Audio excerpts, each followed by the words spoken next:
I'm working on making some artist trading cards. I've started with hand-dyed fabric, and I've discharge printed a design with a smaller Thermofax screen, and I want a little bit more texture, a little bit more color in here.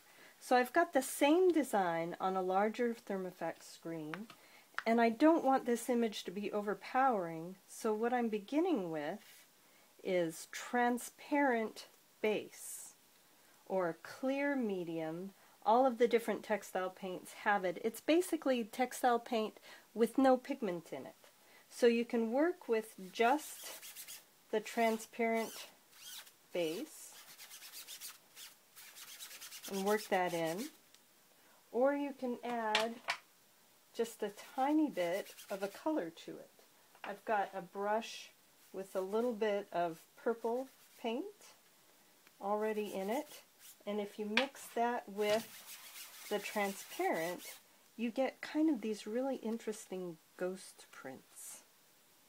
So they show up a little bit, but not a lot.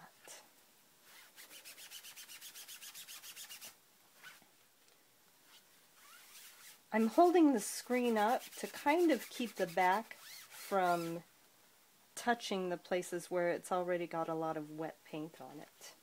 Because really you're not supposed to lay the screen down on top of the wet paint and then rub on top of it. It'll pick up the images from the back and redeposit it somewhere you might want it not to be. Alright, when that dries, I'll iron it to set the paint. Make sure, because we're using paints, that we wash out the screen as soon as we're done. If the paint dries in the screen, it will be ruined.